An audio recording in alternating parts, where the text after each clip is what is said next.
Graham Potter is a very popular manager at the moment. People seem to love him because he did a good job at Brighton, but now he's gone into a much more pressured job at Chelsea, where there's a lot of players there that we haven't quite seen the best of, one of which is Kai Havertz, who did very well for Germany against England. Is he someone we feel Potter could probably get more out of than maybe what Tuchel did?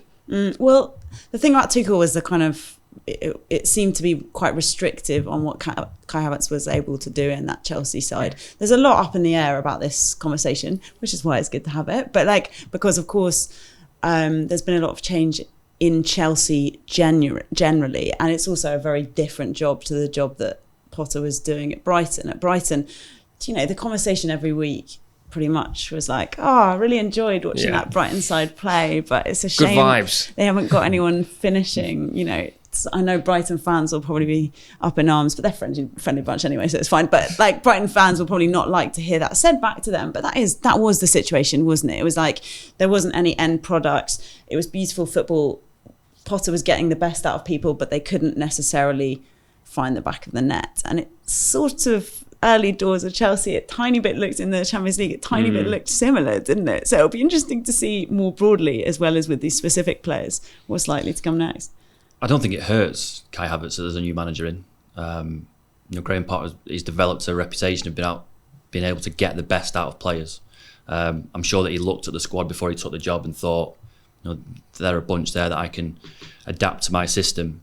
And with Kai Havertz in particular, his natural ability isn't in doubt. I mean, we've seen it in flashes probably at Chelsea without it being particularly consistent. But you look at the goal that he scored for Germany against England, even at the finish in the Champions League final for Chelsea against City, the natural ability is there in abundance. It's about how you harness that and about how you get the best out of it. I think one of the reasons Potter's at Chelsea at all is that they've identified a coach who does that regularly.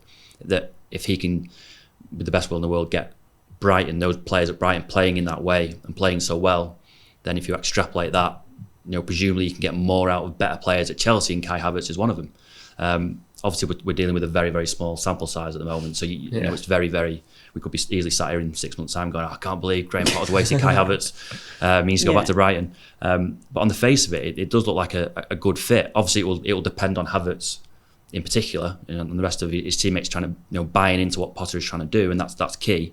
But on the face of it, it does look like quite a good fit. He's also one of these players that I think, because of the way football has developed, we're always talking about goals and assists, whereas I actually think he's a lot more than that as a footballer. He obviously has moments in him where he can score great goals, like you mentioned, the one against England. We also saw when he played for Chelsea last season, he'd have moments where he's put one in the top corner and he's thinking, do this every week now. But that's not really his job. He's not a 9. And I think under Tuchel, he was a little bit misprofiled. He ended up playing in a front 3 where he was the focal point. But then they also had Lukaku at that time, who was the actual focal point. They had Werner, who's not the focal point at all, someone who wanted to run beyond players. So now you've got yourself a situation where Havertz is a partner in Aubameyang, which probably benefits him a little bit more because you've got someone who's going to pick up the pieces for you. And Aubameyang's probably someone where I go, he might be very good for Potter because Potter's Brighton team creates so many chances and they just don't have someone who's lurking at the back post to score goals. That is basically what Aubameyang does. Yeah, that's such a good point. And it's true about Havertz as well. I think the challenge really, or the thing that we can't quite figure out is at Brighton, Potter was able to take his time. He was valued there. The challenge is so different at Chelsea. So I can't quite, when we're having this conversation that we don't know is how long he's got, right? That's the biggest thing. Yeah. It's short, whatever it is, unless he turns this side into a lean, mean winning machine, right? And I think the thing with Kai Havertz is he has got so much, like you're referencing there, he's got so much other stuff he can give, but he needs probably, or what would benefit him most is the Graham Potter of Brighton he can take his responsibility and he can build his performance. That's the biggest challenge, because I never remember a debate when Potter was at Brighton going, I can't believe Potter, he's not got the best out of Neil Maupay, he's not scored for 5 games. What's it, he's wasted him, this is ridiculous. We definitely had that debate when it was Thomas Tuchel and Lukaku, that he was a manager and a player who weren't really on the same page, and was the manager wrong, was the player wrong? That's the kind of spotlight that he's going to find at Chelsea now, that if you go 2 or 3 games without a goal, if you lose 2 on the bounce, the pressure is just so intense.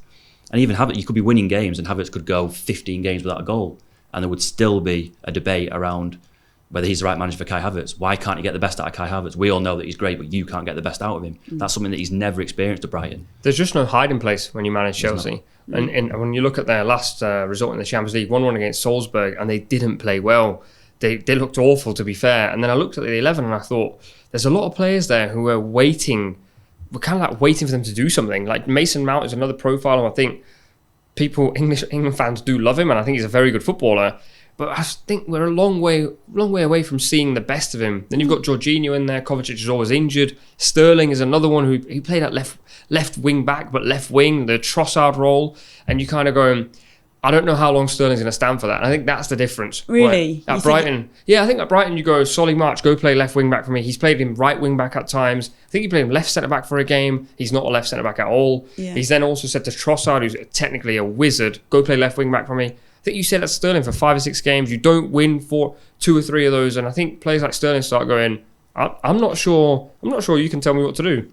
I guess the other side to that though is that Sterling has joined Chelsea, and he feels like he can make something of this transfer, and he wasn't getting what he wanted out of City, right? I don't mean Sterling specifically. I mean generally the caliber of players on that side are kind of going, yeah, like if we're not winning, I'm not turning up, because Thomas Tuchel's won X, Y, and Z, but Graham Potter's come from Brighton to Chelsea. And they're in transition as well, Chelsea generally. Like, you keep hearing day after day, don't you? Like, long-serving member of the club has been fired on Zoom, all this sort of slightly, this thing that makes you feel as though the ground is shifting a bit. And that also makes it difficult sometimes for managers to impose their authority. How long? Sorry, dealing with egos is massive for a manager at a top 6 side. It's something that, again, you can't quantify in stats. You can't sort of say, this manager's really. It's just something that happens behind the scenes. And you mentioned there about Sterling. It's really interesting with him that obviously he's joined a Chelsea side managed by Thomas Tuchel. They had conversations about where he fitted in and whether he was the right fit, and do you want to come and join my team? And Sterling ultimately said yes. And then 2 months later, Tuchel's gone and it's Graham Potter. Good point. Yeah. I'm certainly not saying that he would do this, but he would well within his rights to go, this is not really what I signed up for. Did he think that he was going to go Chelsea and play in at wing back? Probably not. Is he professional enough to go and do it? Yes. But is he going to want to play there for 30 games in a season? Probably not. He thought he was joining a very set team with a very specific style managed by Thomas Tuchel. And 2 months down the line, he's got a different manager who wants to implement a different system, and he's got to adapt. It's very tough. And if Graham Potter's going to be a success at Chelsea, then it's something that he's going to have to learn to handle. Thanks so much for watching ESPN on YouTube. And for more sports highlights and analysis, be sure to download the ESPN app. And for premium content and live streaming, subscribe to ESPN Plus.